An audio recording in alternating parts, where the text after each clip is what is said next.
Hey y'all, happy Monday. It's been a Monday. That's all I'm going to say. Not been the best day for me, but that doesn't matter because God is still God and He is still good. I have something on my glasses though, or something in my eye. I can see something, so excuse me for a minute. It's driving me crazy.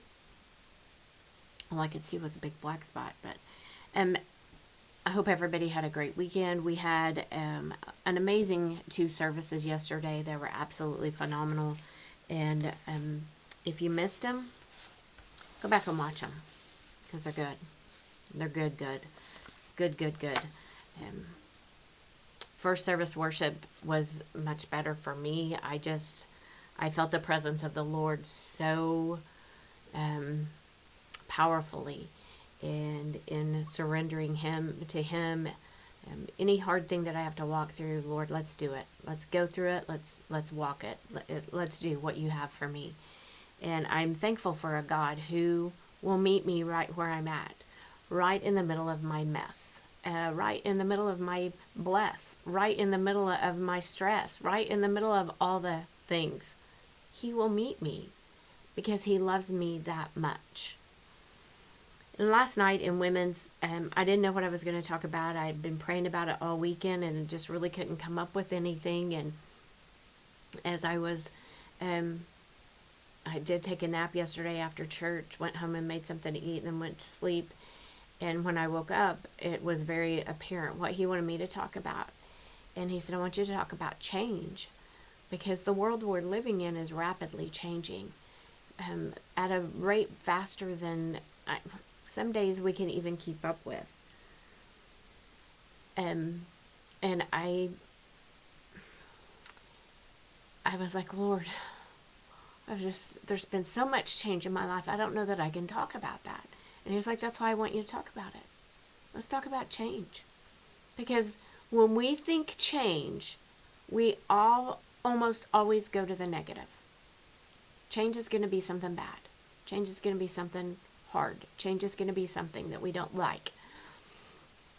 And we talked last night, and I must say, and they laughed at me because I did get flabbergasted, because I was like, sometimes we have to move and all of these things. And I've moved a lot in my life. A lot. Being a military kid, we moved a lot growing up. And then I have moved since some. But one of the ladies in our group has only moved 4 times in her whole life. And I was like, 4 times? That's all you've moved? And she's like, yeah. And the other ladies were like, if you could see the look on your face like right now, you would start laughing, because I was amazed at that. I've moved so many times. I mean, so many times. And one of the other ladies, she's moved 7 times this year. I'm like, wow, that's a lot too. So when we think about change, we always think about negative. But we shouldn't. We shouldn't fear change. Change should be something that we look forward to. When we have kids, we learn the importance of establishing a routine. Everybody needs to be on a routine because life is easier that way. And what happens when they get off their routine? What happens when we get off our routine? We throw temper tantrums. Kids throw temper tantrums. They like that routine. They like knowing, okay, when I get up, then we get dressed and we have breakfast, then we go to daycare, we go to school, then we come home and we have snack. And routine is good. But sometimes we have to get out of that routine because the Lord needs us to. He calls us to change. He calls us to move in different directions. Every day something has changed in our world, or maybe just in your little world. And we like to live in that cocoon. I used to always say I was an in-the-box person. I mean, I like to follow the rules. I wanted to be, I had my box and I like staying in my box. I didn't want to step out of my box. I didn't want to get out of that box. I went in the box. And some of us like a cocoon. But we can't stretch and grow in that box. We can't stretch and grow in that cocoon. We can't be all who He created us to be in that moment, in that comfort. So there are times that we have to change. And during those times, who is the one person that never changes, that we get to hold on to, that He holds us with His right hand and He walks us through it? Maybe He walks us around the mountain. Maybe He walks us over the mountain. Maybe He walks us straight through the mountain. But we need to understand change is not always bad. Change sometimes is good.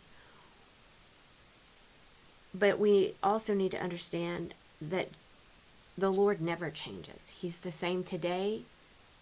He's the same yesterday, today, and tomorrow. And He tells us in the fact that He never changes that we don't need to worry about tomorrow because today's problems are enough for today. Don't worry about tomorrow. Don't do that.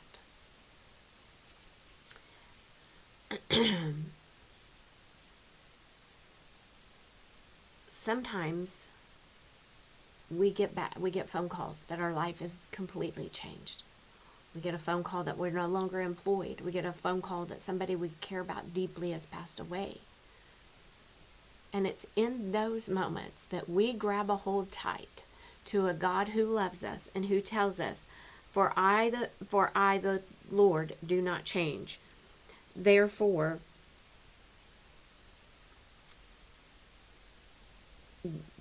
you, O children of Jacob, are not consumed. He doesn't change, so we don't have to be consumed.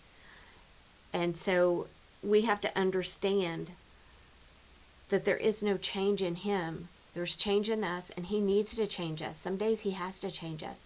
Some days He has to make us a better person. Some days He has to change a situation because we won't, and it's bad for us. We're in a toxic relationship and we don't want to get out of it because we think that's where we need to be because we're going to be the Savior and we're going to make everything better. When He's saying, no, change. We're in a toxic work environment and we just are so desperate that we have to have a job that we're willing to stay and take that. And He's saying, no, I have better for you. I have something amazing for you. It's like the little girl that has her bunny and Jesus is saying, let me have your bunny. And she's like, no, it's mine. But He has a huge bunny behind His back waiting for her. He has something better for us. Sometimes when we don't want to change, we have to change. And His truth never changes. His truth of who He is will never, ever change.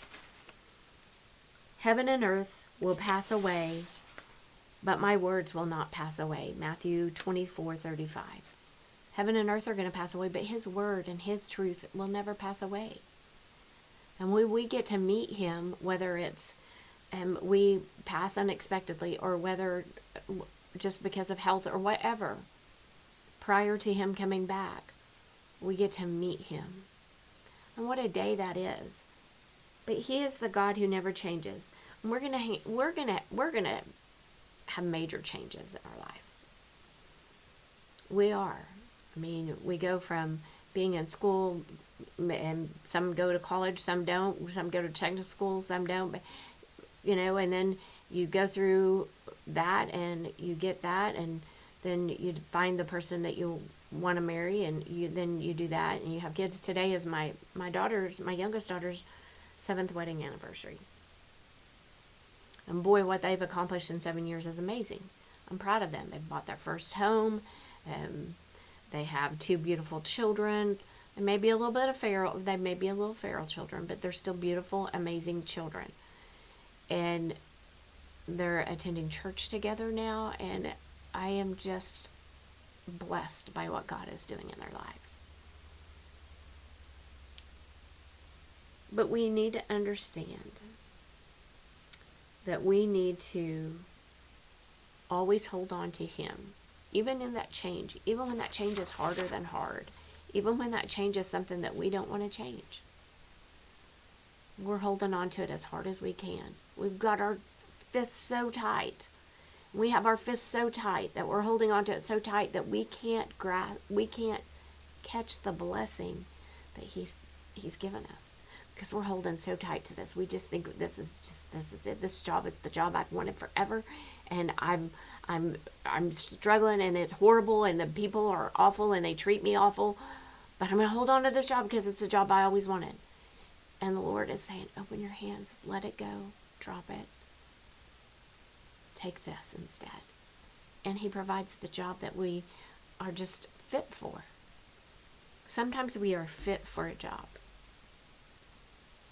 And I find it amazing that when you're doing a great job, there's always going to be somebody else who's going to criticize you because it's you, or because they may not have been successful at that job, or they may have had to struggle through being where they're at. Life is short. We need to love one another and cheer one another on and be thankful for successes no matter where it's at. They have a bigger house than you, it's okay. They have a bigger car, it's okay. We have to change our attitude from fearing change to an attitude of gratitude for change, because change isn't always bad. Sometimes change is exactly what we need. So I hope you will understand how much he loves you, and sometimes, maybe daily, he's asking you to move, and he's asking you to change, and he's asking you to grow, and you can't do that in your cocoon where you're comfortable. He's saying, stretch your wings, butterfly. Do it. I promise you good is coming. And we need to trust him. That's where our trust in the Lord, and lean not on our own understanding, that's where that comes into play. Because even in the hard, even in the struggle, he's right there with you.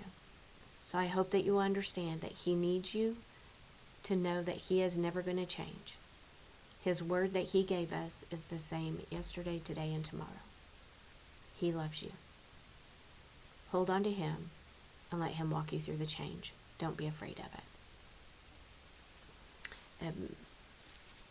Men, tomorrow you have men's meeting. You will meet at 7 o'clock in the fellowship hall, and then women, we will meet here at 10:30 Wednesday morning. It was really funny because we talked about change yesterday, and usually we meet in the back corner back here, and I moved the circle to the front, changed where we met, and everybody had a comment about that. Why are we meeting up here? I don't like being up here. That's too far from the door. Why do you have us up here? Oh, it's cold up here. Oh, why are we up here? We resist change, but sometimes change is good. We'll have youth on Wednesday night, and then our fall festival is on October the 30th. We need candy and prizes if you don't want to do candy, if you want to do some little trinket prizes, whatever. Nothing crazy, spooky. We're not doing that. It's the theme is Fall for Jesus. He never leaves, and leaves is spelled, like leaves, fall leaves. Get it. But it will start at 6 o'clock. Buses will run as normal. We will have hot dogs and chili, popcorn, and then games and an inflatable. So I hope you guys will come out and join us in that. Bring your friends, bring your neighbors, bring whoever. It's for everyone. They don't have to be a part of our youth group. They don't have to attend our children's church. They don't have to, you don't even have to attend church here. It is October the 30th from 6 to 8. So come out and join us, and we'll have a hayride. Hopefully it's not raining, but we will have a hayride, and we're going to have a great, great time. So I hope to see y'all there. And remember, we need candy, because we give out a lot of candy. A lot. We make sure your kids go home with a bag full. So have them bring their trick-or-treat bags when they come. I hope you guys have a great evening, and I will see you back here tomorrow.